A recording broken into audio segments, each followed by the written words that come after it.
You have entered a safe zone. No shit.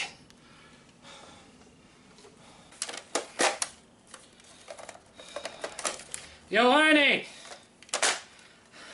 I've been out divisioning all day. We got dinner ready yet? Babe? Honey? Sarah! Oh, the goddamn... Ah!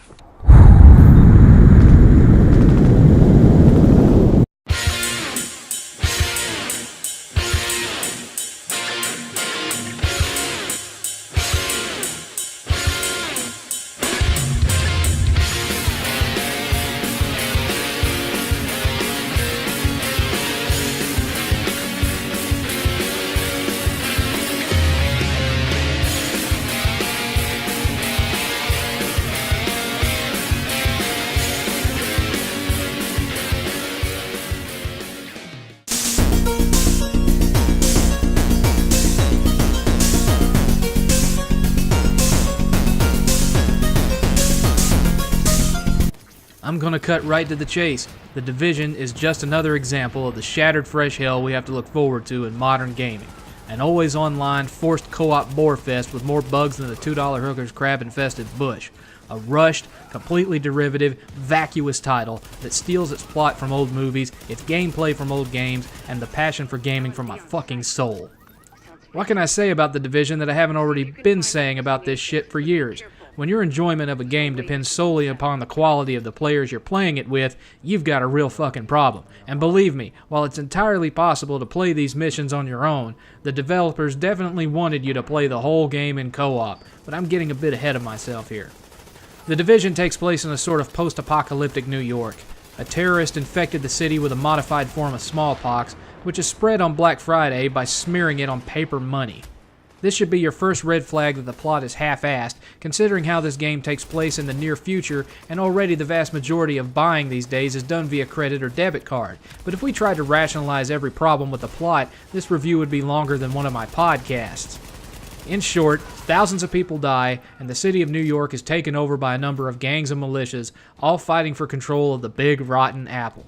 As it turns out, there's a secret government agency known as the Division that's comprised of sleeper agents living amongst us, who are activated and called into action during catastrophic disasters to maintain control until normalcy is re-established.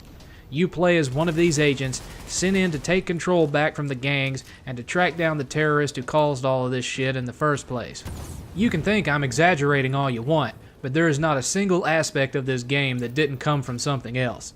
The setting and John Carpenter-style synth music is straight out of Escape from New York. The cover-based shooting, when cover works that is, feels a lot like Uncharted, with co-op mechanics from the team-based multiplayer in The Last of Us. The color-coded loot rarity system is the same as what's been used in PC RPGs at least since Diablo, and more recently Borderlands, right down to the colored streams of light that rise up from dropped items. White, green, blue, purple, and gold. Sound familiar? The central base of operations and overall mission structure and its inherent boredom comes right out of Destiny, as do the bullet sponge enemies. New York is split up into several regions, each ruled over by a particular gang who you can easily discern because the members of each gang all dress alike, not unlike the regional baddies you run into in the infamous and Saint Row games. Your central base of operations can be upgraded in various categories. Upgrading the base somehow manages to upgrade your personal stats out in the field. That's realistic. From here, you can buy equipment, mod equipment, build equipment, keep track of how many of the over 300 hidden items you've managed to find, and so on. Each region of the map has its own safe houses where you can duck in to replenish your health, buy ammo and equipment, and hook up with other players working on missions in the same region to go out and see how much damage you can cause. This just points out one major problem with the game right off the bat, and that is with fast travel. These safe houses are scattered all over the map, but rarely are they right up the road from where you're going. So you will spend a massive amount of your time just running from place to place, doing nothing. Hope you like the scenic route, fuckers. You can also look on the map and find players on your friend list and jump into their game or invite them to yours. This is the only time when the game even approaches fun. Many of the missions are playable on their own, but are boring, repetitive slogs where you're ducking in and out of cover, filling enemies with multiple bullets to the head to drain their life bars before moving on to the next set of cover and doing it again. No, the game definitely encourages co-op play, and while you can hook up with randoms, I recommend playing with friends.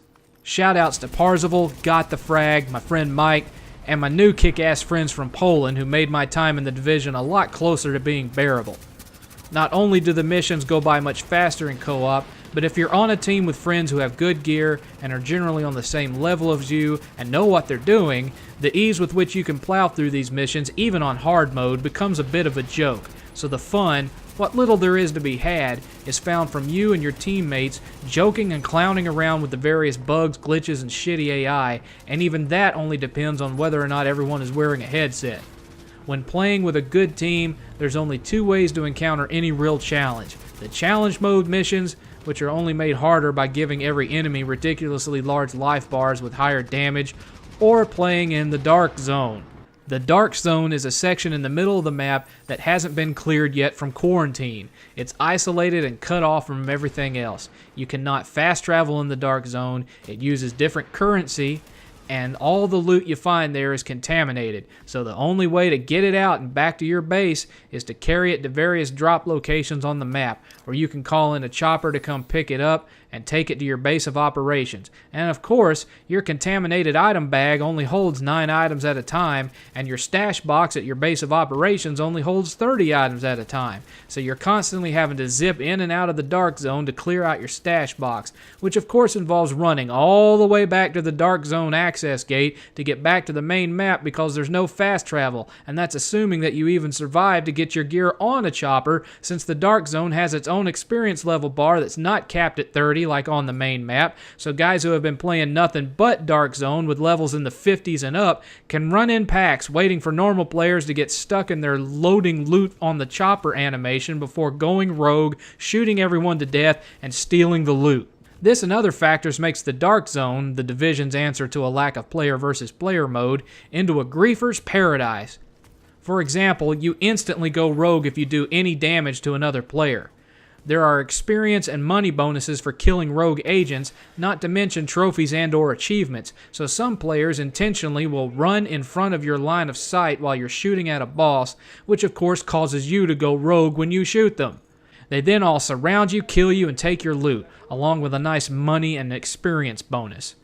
Add to this the fact that you not only lose your loot, but if you die as a rogue, you also lose experience points, and what you have is one massive, huge area built from the ground up for trolling, all of which could have been eliminated simply by having a separate, real player versus player mode. Now, to be fair, this wasn't as common in the beginning because the penalty for dying as a rogue was initially much higher, so most players tended to be respectful. But then the Dark Zone was patched, and the penalty was greatly reduced, which led to the Dark Zone being filled with squads of griefers roaming the map looking for unsuspecting players to kill and steal from. Sounds fun, don't it? Of course, by the time you see this video, there should have been a patch release that separates the Dark Zone up by gear quality so that you're less likely to get constantly slaughtered by packs of overleveled gold gear rogue death squads, at least until the griefers figure out some way around it. But that doesn't overrule some of the other dumbass aspects of this section of the game I just mentioned. The whole concept of it is a poorly thought out, broken mess. The graphics even on PC are nowhere near as good as what was shown in the 2013 E3 reveal. Of course, by now, this should be expected from any game Ubisoft puts out. It's par for the course. There are some nice effects here and there, don't get me wrong, but any goodwill earned by it is canceled out by numerous glitches during the game, such as your gun being the only part of you visible to other players, server lag that causes your team to suddenly float 4 feet off the ground, or appear to leap 50 yards ahead of you, etc. The music is clearly inspired by John Carpenter's work in the Escape series, a combination of orchestral work and 80s-style synth. I have no real complaints other than it being, well, let's be nice and call it an homage to previously existing work. The controls are fine when they work. The cover mechanics seem to choose when they want to work and when they want to take a break and leave your character fidgeting while flanking enemies pump your ass full of bullets. Because the game is always online, even when you're playing alone, you can hit patches of lag where your character stops moving or leaps forward on the map, sometimes right into the midst of a pack of enemies, so you have to quickly run back to cover and hope that it lets you use it. The crafting system is pretty standard when it comes to MMOs. You can sell loot or break it down into component parts used for crafting new gear, but to do that you need blueprints. Some blueprints you earn from side missions, some you have to buy from the store. Some you can buy with money, some you can only buy with Dark Zone money, and some you have to buy with a third currency called Phoenix credits, which you earn from killing bosses, doing the daily challenge missions, and so on. Oh, and did I mention that shortly after release they patched Phoenix credits so that you don't get as many as you used to, making the task of buying blueprints of top-level gold gear even more of a grind than it was when the game launched. Another aspect they borrowed from MMOs, old ancient MMOs, is queuing. Whether it be an ammo refill crate or a laptop terminal you have to access, if there's a guy in front of you, you can't interact with it until he's done. This causes numerous instances in the game where you can walk into a safe house and see half a dozen players standing in line to reload, or standing in line to activate their agent, or standing in line to matchmake for a mission, and so on. It reminds me for all the world of walking into the gaming area of PlayStation Home and seeing dipshits standing in line to play a round of bowling. It's outdated and stupid as hell. Much of this is stuff that admittedly sucks, but is bullshit you almost come to expect from MMOs and from always online gameplay. Some of it could have been fixed by making the game more like Borderlands, where you can play the game alone offline and invite players into your game or join others as you choose, without worrying about server lag or the servers being down altogether if all you want to do is solo some missions. But then, there's the bugs. Holy flaming fucknuts, the bugs.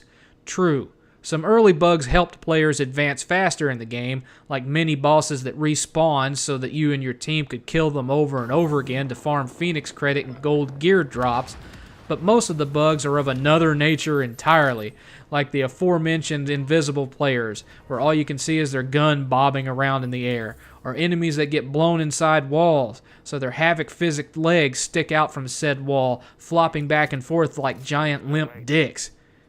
Getting stuck in reloading animations so that enemies can come up and shoot you, and all you can do is stand there stroking your gun like it's your forever single unloved cock and just hope beyond hope that it's working again when you respawn. Randomly being dropped out of missions with your friends so that you have to fast travel back to their location and rejoin the team, and the biggest, most frequent offender I ran into during my time with the game is what I like to call the toilet glitch.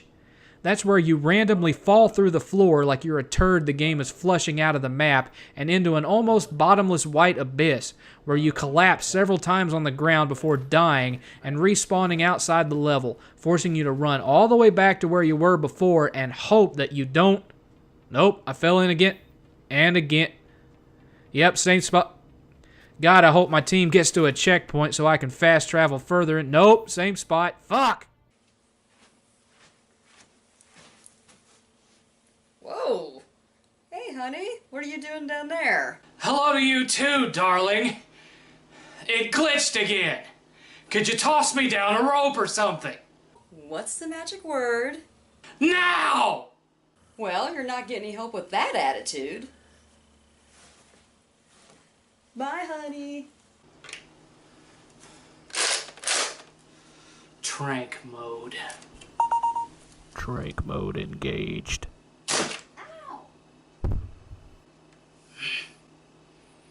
This happened so often when playing with my friends that it became a running joke to see who'd get flushed the most times during a play session. Ubisoft should have made a trophy for that, the Golden Turd Trophy, get flushed 20 times during the same mission. Look, I know there's going to be a lot of people who don't see eye to eye with me on this.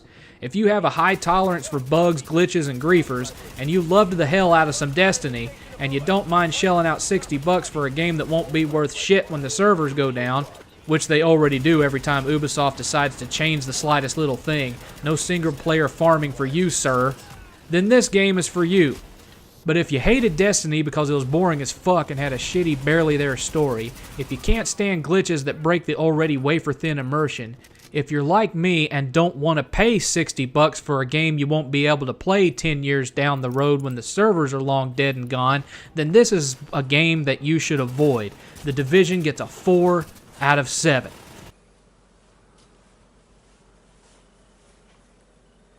Hey, Dad. How's it going? Hi, 8th. It glitched again. Did you have a nice trip? Ha ha, very funny. Get me out of here. Okay, I'll help you for $100 Steam credit. Why, you little extortionist shit! Make that $200 Steam credit. I don't have $200! See you, Dad.